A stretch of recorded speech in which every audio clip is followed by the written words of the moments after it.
Ladies and gentlemen, something terrible is happening in the country, and everyone can see it except the president. I have always maintained on this channel that the king is naked and there is no one to tell him. Everyone is telling him, King, you are donned in your best Sunday attire. I wish we had just one person, just one, who can face the president and tell him the trajectory, the political trajectory that the country is taking will soon result in his downfall. And I repeat, will result in his downfall. Now the Gen Z is not giving up. Their numbers are swelling by the day. They are determined. And thus, as they share and compare notes in social media, they come up with new ideas every day. They are energized. And they are not giving up. They are focused. Today, for the second time, they decided to pay a visit to William Ruto, where in Nakuru Statehouse. This is really shocking because in the past, there are places that were considered sacred. Parliament, Statehouse, Supreme Court, because the government has got only 3 arms. When we talk of Statehouse, we are talking of the executive. That is where the president is housed.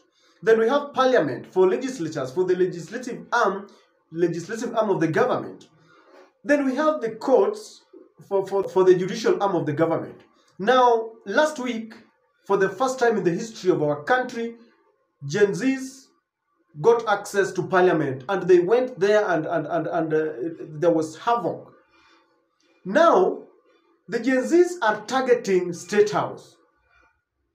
You know, we've never thought that there are people who can decide that we want to go to Statehouse. When the Finance Bill 2024 was passed, they were in Statehouse Nakuru. Today, Gen Zs went there, and I want you to watch this video and listen carefully to what they're saying. They're saying, fungua mlango, tumekuja kwetu. Tunataka lunch. In other words, they are saying, this is our house. It is maintained by taxpayers' money. Tunataka kukula. We want to enjoy the meal. Gen Zs are soon realizing that everything in this country is theirs. They have only donated powers to the president and these people. Kindly take a look at this. So afungue gate wewe, tumekuja home. Tunataka lunch. Tunataka lunch. So afungue gate wewe, tumekuja home. Tunataka lunch. Tunataka lunch. So the reason I'm saying that the king is naked but there is no one to tell him is because we've seen this happening every day and the fear is gone. What we see is courage.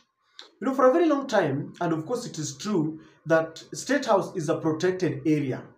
That in the past, sometimes back, it was even almost an offense to look at Statehouse when you are passing there.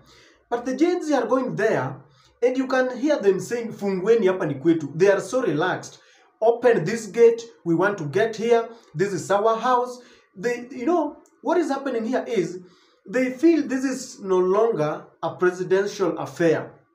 They have donated powers to William Ruto, and they feel that the political class is abusing the privilege and the powers that they have been given. Yesterday, they paid a courtesy call to several members of parliament. Today, it is Statehouse. And I know that the first thing that you're thinking of is that when they get to that place, they will be killed. Who told you the Gen Zs do not know that they can be killed?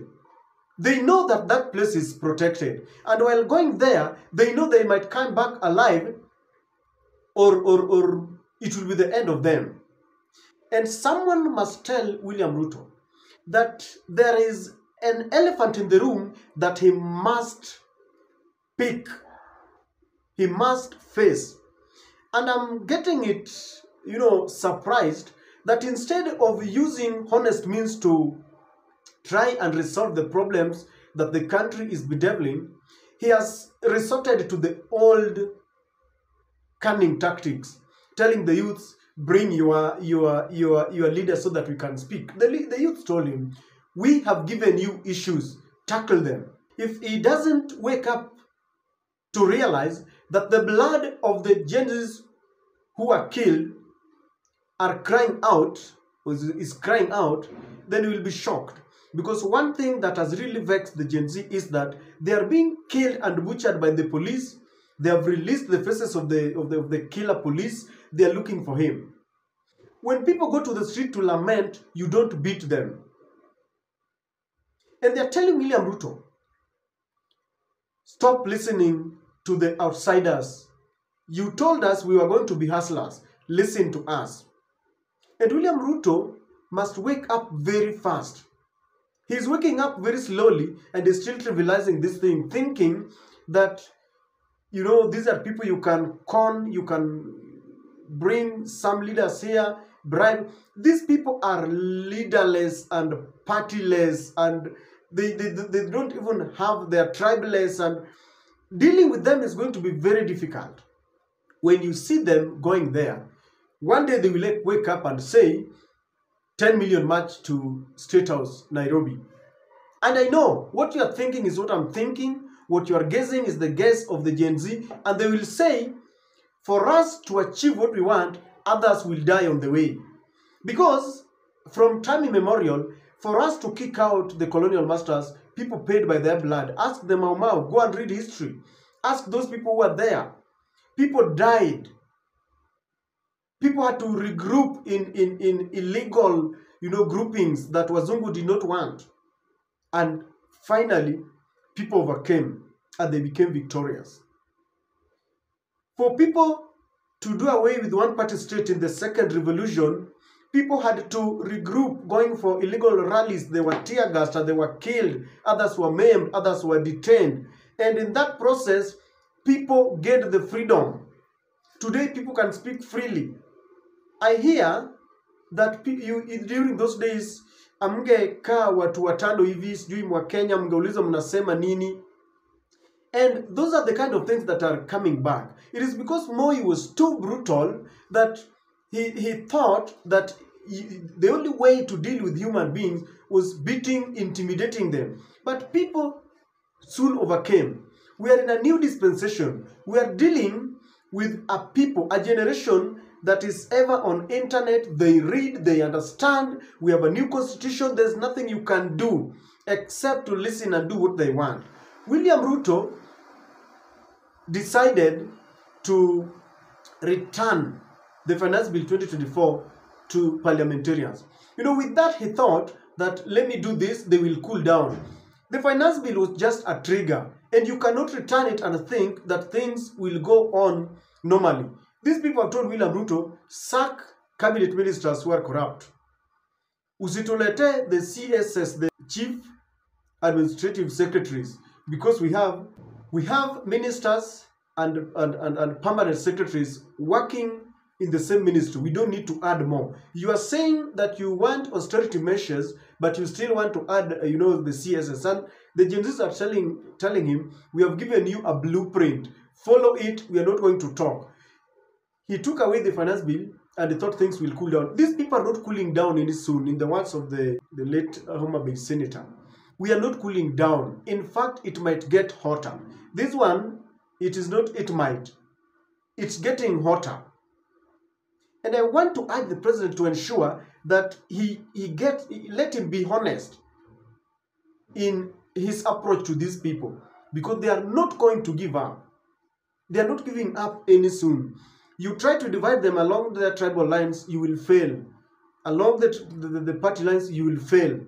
There's nothing you will do except to listen and do what they want.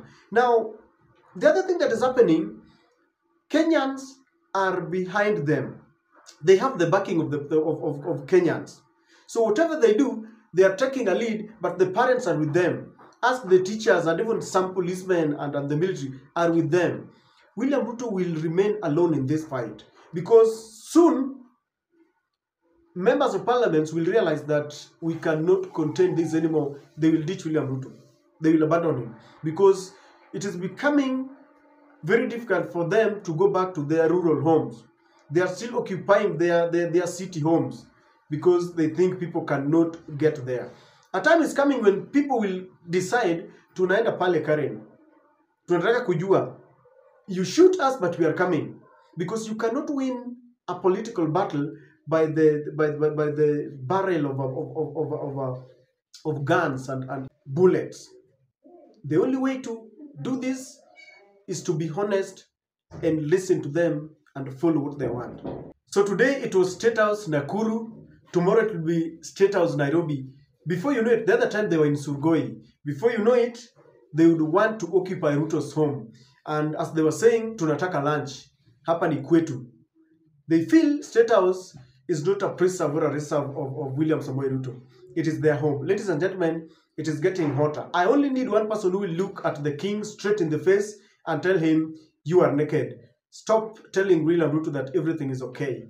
And for the Gen Z, you cannot use the old and archaic tactics to deal with them. Be honest. Be honest with them. They have given you a blueprint. You must stop corruption. Stop the wastage. Otherwise, we are waiting for more.